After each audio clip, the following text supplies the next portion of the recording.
Hello, everyone. Hello. Hey, Gary. How you doing? Howdy. Hello. Hey there. It looks like everyone's here. Great. All right, then why don't we call the meeting to order at 6:01. Welcome to the Lincolnville Budget Committee meeting on July 23rd at 6 p.m. via Zoom. Let's say March 23rd. I said what? I think you said July. Oh, July. Okay. I'm wishing for summer so bad. Thank you, Robin. March 23rd. Okay, I know Robin sent around the minutes. I'm not sure if anyone had a chance to look at them, or certainly entertain a motion to approve them. Or if you want to wait to next meeting, we could do that too.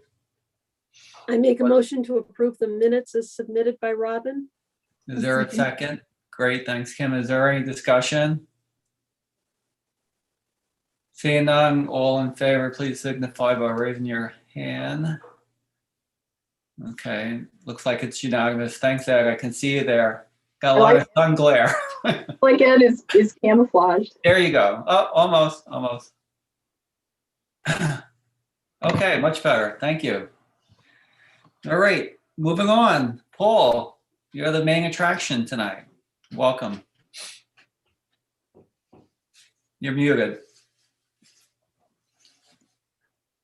As you know, Kate has another meeting, and so I believe in hope. So we had decided that I would handle this meeting, and I thank John for jumping in to represent the school committee.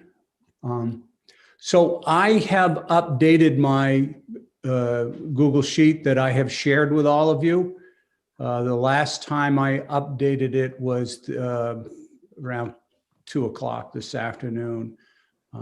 So if you have that in front of you, you'll see that there's been a significant change in a good direction with the budget. We have a couple of things happened. Three things in particular. First was our staffing.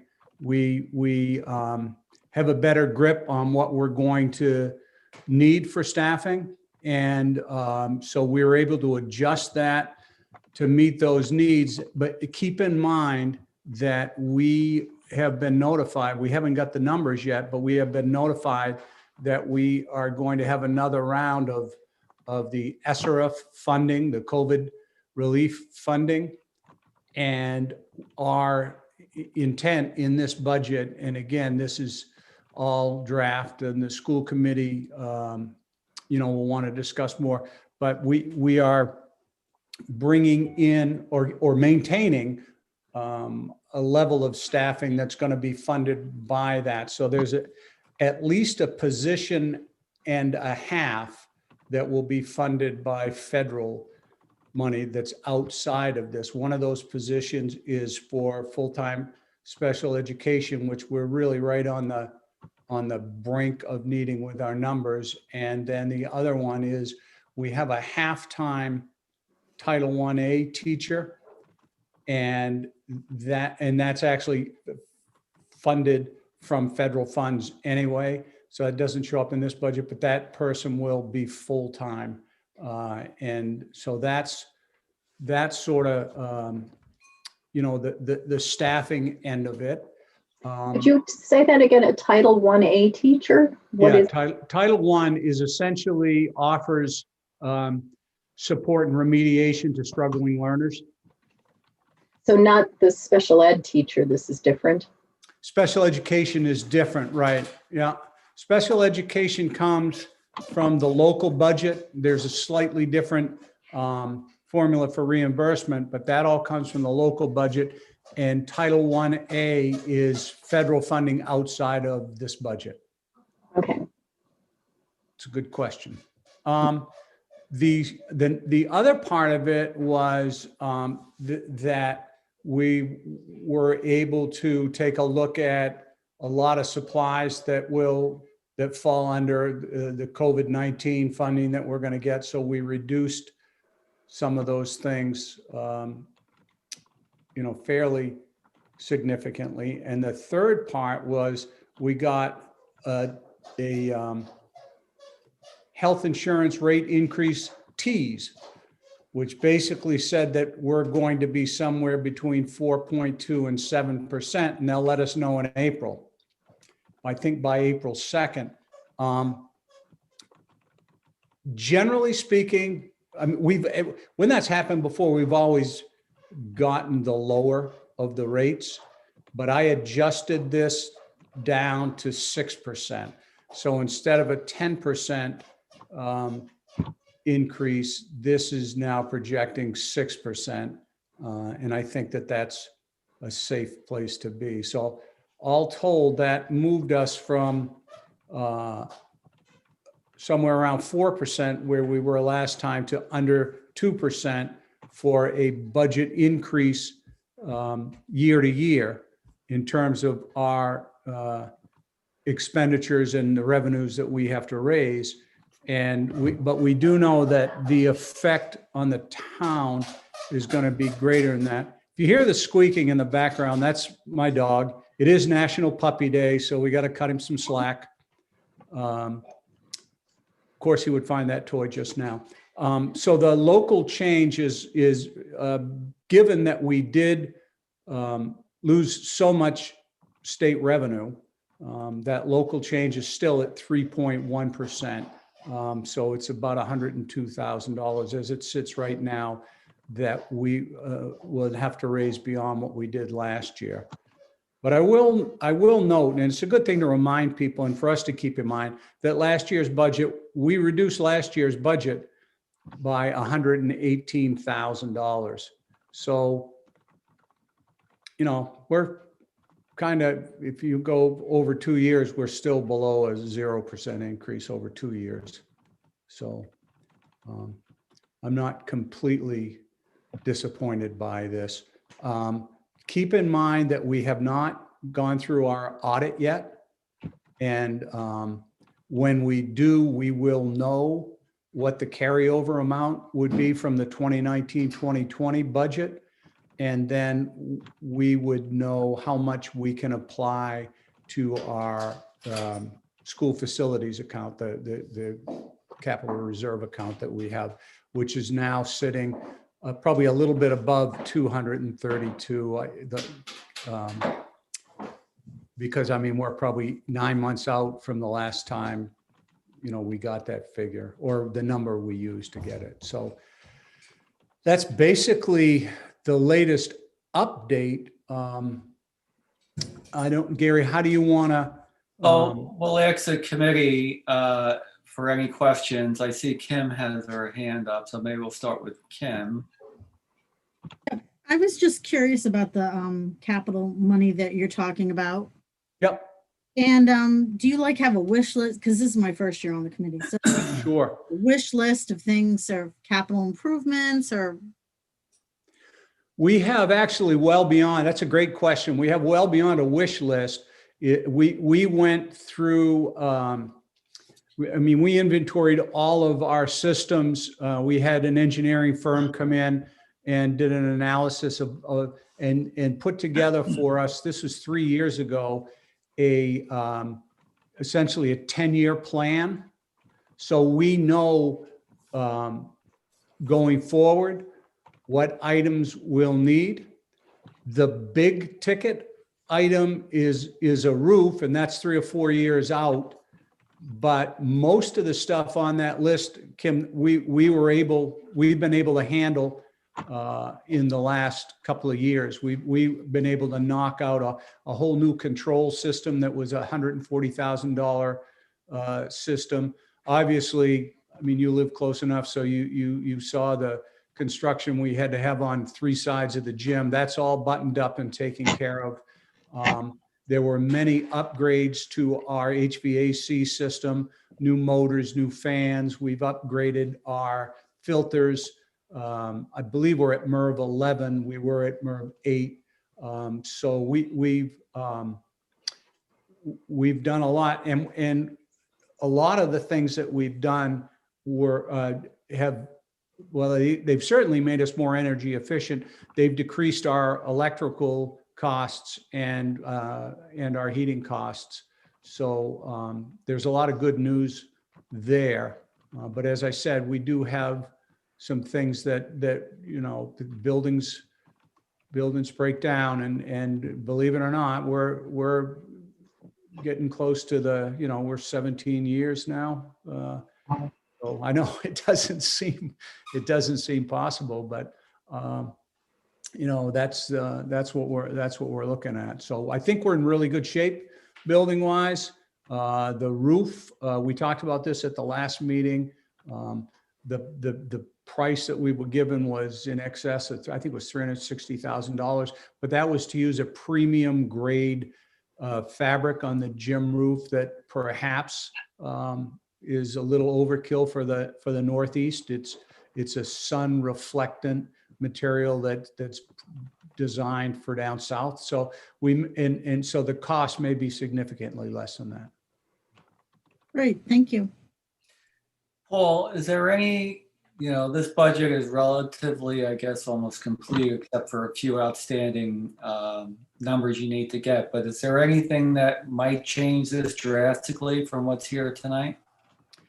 The only thing that there's a possibility always that you could have unforeseen special education costs.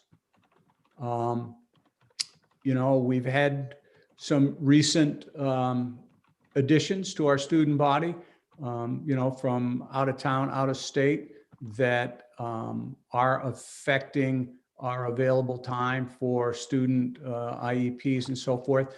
And there's always the possibility that, of an outside placement.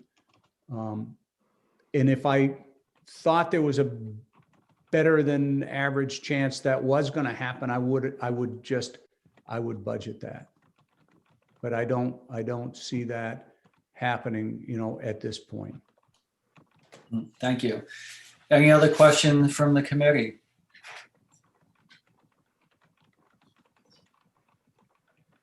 Ed, do you have any questions? I saw you stepped out just for a second.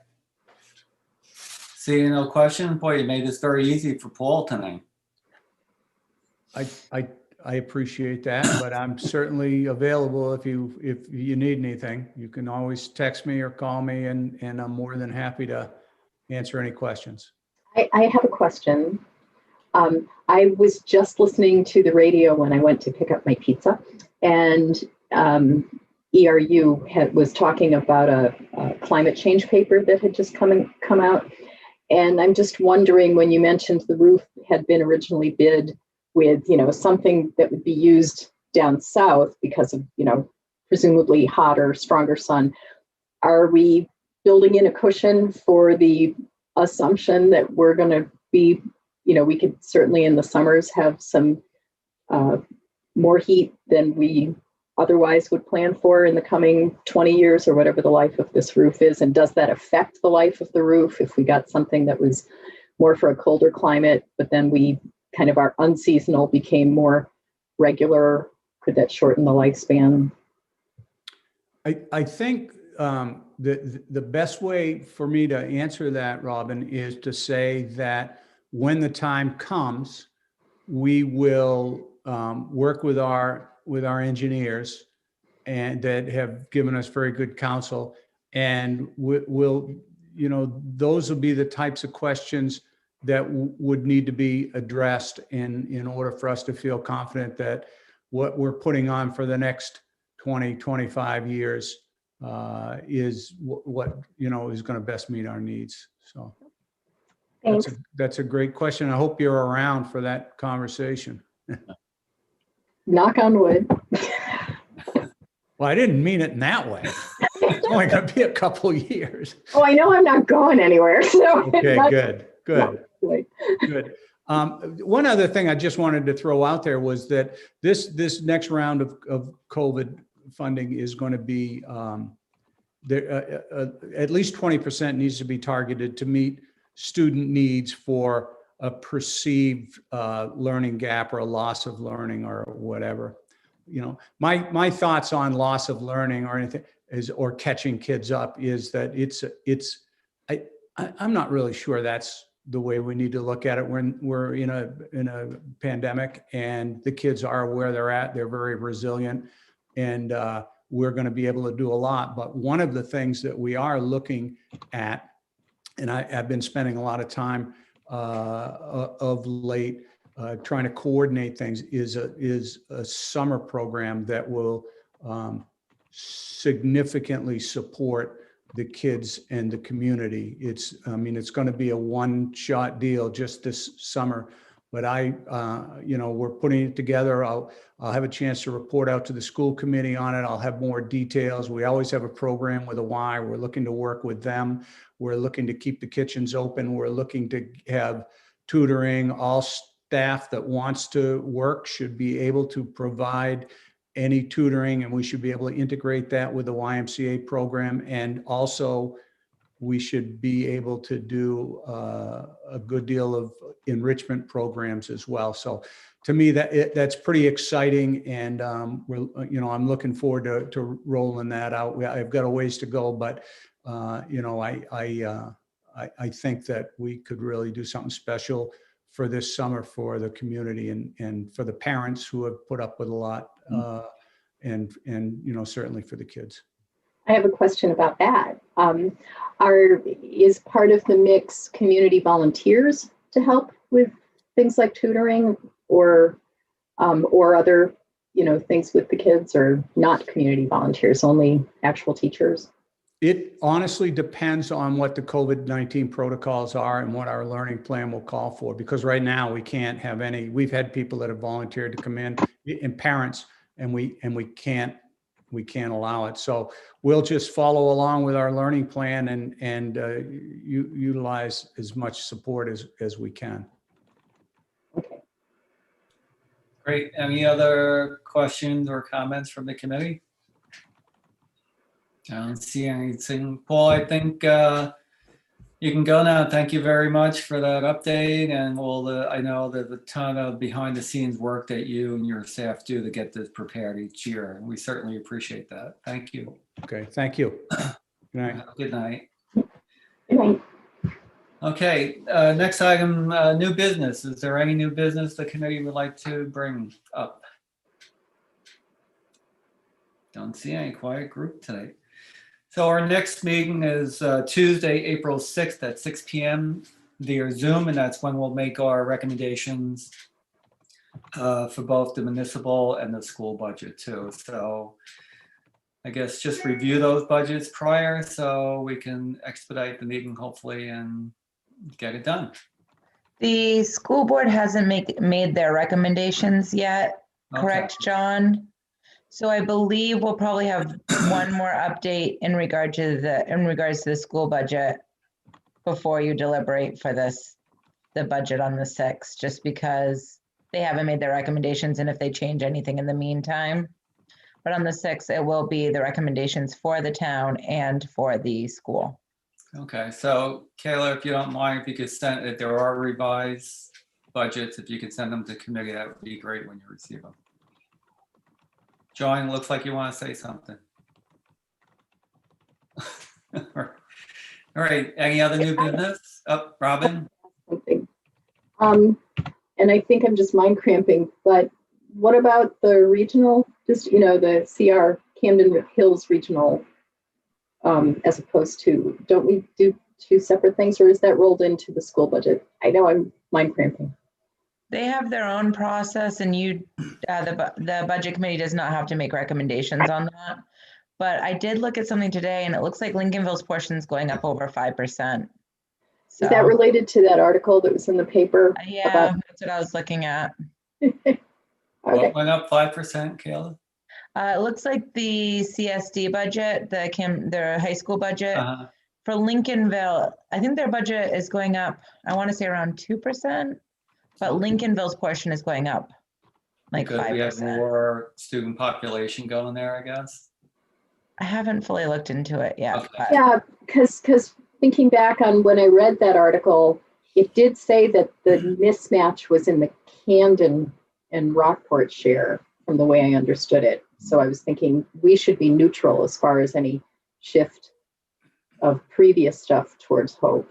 the Camden and Rockport one is for their elementary and middle school. That problem that they've had that hasn't included the high school. The high school, theirs was different. But after I saw that article today, I was looking into exactly how they're figuring that and what's causing the difference for Lincolnville. Just to make sure that there's not a repeat of the problem that they just identified with Hope, right? Okay, thanks. Great. Any other questions or comments? Steve, John? Yeah, where was the article you're talking about? I want to read it. It was either Village Soup or Penn Bay Pilot. Yeah. Okay, anything else? Seeing none, I'll entertain a motion to adjourn.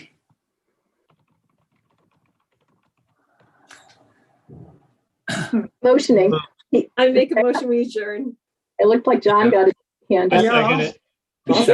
Yeah. Okay, there's probably no discussion. All right, have a great night, everyone. Stay safe. Thank you. Bye-bye. Thank you.